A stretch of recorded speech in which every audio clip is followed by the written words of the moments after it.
سلام، برعکس یوتیوب سوال اقتصادی هستم. امروز اپیزود راجع به زندگی طولانی مدته با پارتنر. این بچه‌ها امین هر چند وقت با سوال میذاره توی اینستاگرام و بچه‌ها که سوالا رو میزنن سابجکت های ویدیو میشه. اگه دوست دارین حتما تو اینستاگرام رو باشین که وقتی امین کوئسچن باکس رو میذاره بتونین شما هم نظرتون رو بدین یا کامنت بزنین زیر همین ویدیو که ما استفاده کنیم واسه ویدیوهای بعدی. من خب تجربهشو خودم نداشتم، ولی سوالایی که هست اینه که چقدر توی پیشرفت تاثیر داره یا اصلا تاثیر داره، ضرر میزنه. زندگی طولانی مدت منظور رابطه طولانی مدته؟ بله. ببین خداوکیلی من دیدم اینه که آدما اکثریتشون، من خودم شخصا این خیلی نیستم و فکر میکردم که شبیه من آدم هست، ولی به این نتیجه هر چی بیشتر دارم سنم میره بالاتر دارم نتیجه میرسم که آدم شبیه من تا حالا حداقل من تا حالا ندیدم. یعنی من نمیشناسم یه نفر که شبیه من باشه. من اگه مثلا برگردم به تو بگم من هیچ وقت این کارو نمیکنم،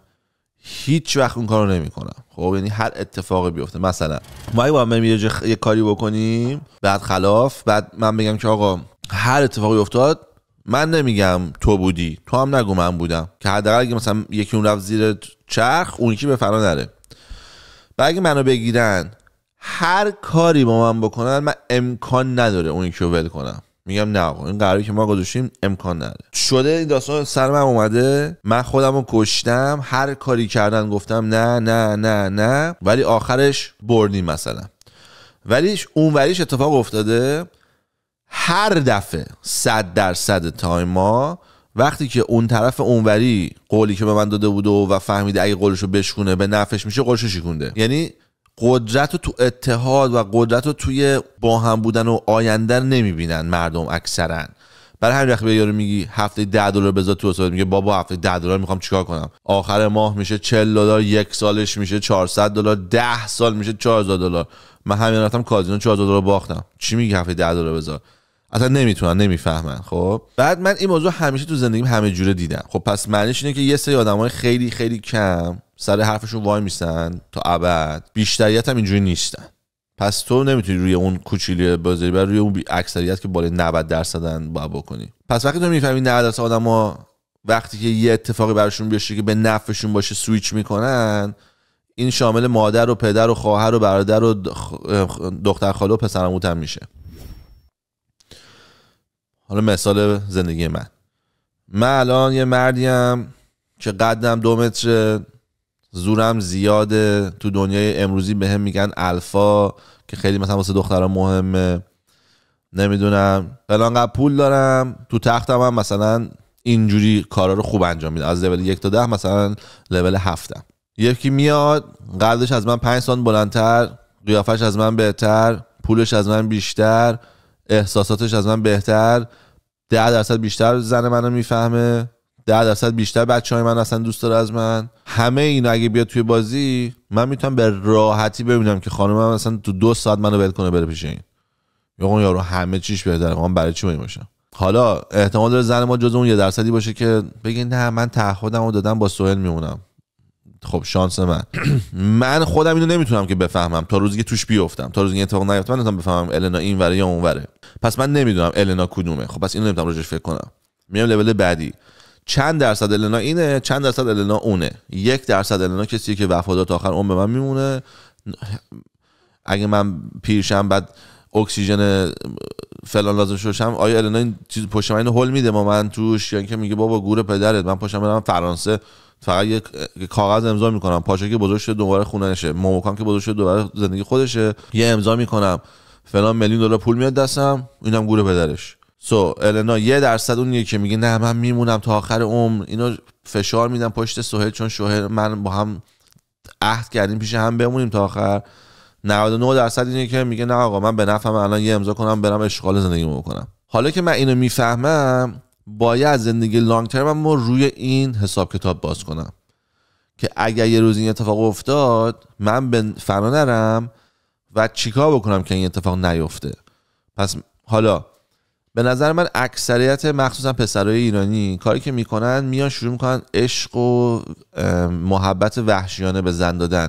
هرچی تو میگی تو درسته و آره عزیزم و کجا بریم و اینا، میرن توی این فاز که میگن اینجا دارم میگن هپی وایف هپی لایف، که آره چون من الان دارم زنم خوشحال میکنم ما خوشحالیم.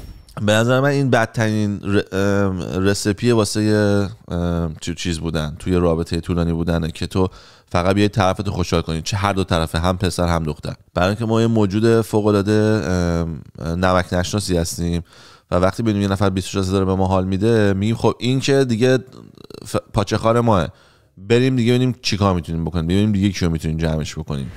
خب حالا میام من نگاه میکنم که میگم آقا پس 1% من زنم اونی که میمونه، 99% اونی که نمیمونه. پس من باید بیام رابطه‌ام یه جوری بکنم که توی 1% نبازم، یعنی تو 99% نبازم، 1% که حتما بردم، 99 تا من بعد دنبالش بدم دیگه. و من چیزی که دیدم آدما اکثرا دلشون میخواد از روی محبت زیاد، رسیدن، پول خرج کردن، حالا هر جوری که میتونه عشق وحشیانه ببرزه به طرفش، خودشو ببره بالا، رابطه‌شون رو ببره بالا. و من هیچ وقت ندیدم این توی واقعیت کار بکنه. اگه من به النا شروع کنم همش رسیدن، صبح بیاد خونه ای وای بذار ماساژ بدم، وای غذا درست کردید خسته نباشید چه غذای خوبی فلان، افرا برام من غذا دیگه حوصله درست کنم خسته شدم، چون براش گنده میشه و شروع می‌کنه همیشه سخت شدن. و من هر کسی دیدم که از این راه رفته که بیا فقط دیگه به هم عشق بدیم و محبت کنیم چون ما با همیم، اگه تو اون 1% باشه این خیلی خوب کار میکنه. اگه دو تا آدم 1% به هم بیافتن میتونن 24 ساعته به هم محبت بدن. چون من خودم میگم دیگه من میدونم جزء 1%م. من نشستم النا میاد به من میگه عزیزم برات شیک بیارم، بعد من مثلا واسه کنم یا میگم تو هم سرویس کردی هر روز برای شیک بیارم، بعد میگم آره دیگه خب شیکو بیار دیگه، مثلا بعد مثلا بهش میگم بعد برمیگم به کارم. بعد همون موقع خودم میام تو مغزم میگم مردی که حرومزاده از پایین اومده پله ها رو بالا درو باز کرده میگه واسه تو غذا بیارم، بعد تو شاکی هم هستی، ببین حرومزاده ای، ببین پررویی، ببین نمک نشناسی. بعد خودم به خودم میگم اوکی نمک نشناس نباش، آدم باش، این کاری که تو کردی الان ته کار مزخرفه، بعد اینو بهترش میکنم، دفعه بعد مثلا گند نمیزنم. میدونی آدما باید خودشون رو کرکت بکنن وقتی که پررو میشن. وقتی که جزئی 1% نباشی، النا رو الان پیش هر کسی بذاری یارو رو بعدش میکنه، چون یاری آدمی میشی تنبل و لوس و فقط از من دیگه نگهداری کنه و همه چی دست تو باشه و تا همین امروز قرار بود بریم مکزیک، پاسپورت دخترمو چک نکردیم، همین 9 روز پیش اکسپایر شده سفر مکزیک. خب من گفتم پس من نمیتونم برم باید بمونم. سعی گفت نه من میمونم. خب منم سعی دارم میخواد بگم خب اوکی پس من میشم تو اپون میرم اونجا اشغال میکنم و مامان و بابا و پسرم و خواهرم، خانمم حالا اینجا صبح بلند شه بدو تلفن بزنه بره بانک پول بده بره پاسپورت بگیره بیاد.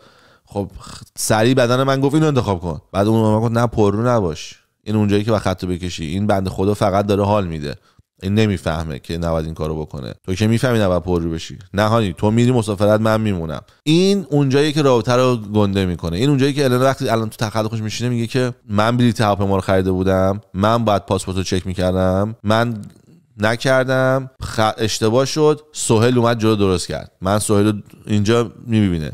ولی اگه من هر روز اینجا باشم بذار من این کارو بکنم من این کارو بکنم، این کارو که نمیدید هیچی، وظیفه منم تازه بود، هم نگاه کردن پاسپورت، هم خریدن بلیط، هم موندن اینجا. به نظر من توی رابطه باید از طرف انتظار داشته باشی، همیشه باید حرفتو بلند بهش بزنی، نباید اجازه بدی هیچ وقت به هم دیگه بی احترامی بکنین تو لولی که مثلا نتونی برگردی. چون این چیزی دیگه مثلا اگه با مش بزنی تو صورت زنه دیگه هیچ وقت نمیتونی این خاطرتو برگردی. 20 سالم بگذره فقط کافیه بگم یا تو با مش زدی تو صورت من اون کسی که 20 سال هنوز موندم بعد اینکه تو با مش زدی تو صورت من، هیچ جوابی نخواهی داشت. یه سری کارا رو نباید بکنی، آدمای سری رو با عقل میفهمه نباید بکنه. یه سری هم از رابطه‌های قبلی که گند زدی میفهمی، میگه من همه چی خوب بود تا خواهر یارو رو ترتیبش رو دادیم. اوکی آقا خواهر یارو نمیدونیم ترتیبش رو دیگه بدیم، اینو فهمیدیم، این میره جزئی که نباید بکنی. تو رابطه بعدی یارو خواهر داره میگی اوکی آی گات یو not touching your sister و خواهر دست نمیزنه. این به نظر من برای رابطه طولانی باید حتما پلن بشه، باید توش محبت واقعی باشه، نه محبت هر روز. محبت هر روز میشه وظیفه، محبت به جا میشه مردی که منو از تو گل در آورد. من این چیزی که من از زندگی فهمیدم. حرفی داری همین؟ نه خیلی عالی بود، به نظر آموزنده بود. ما وقتمون تموم شد، دمتون گرم، چاکس.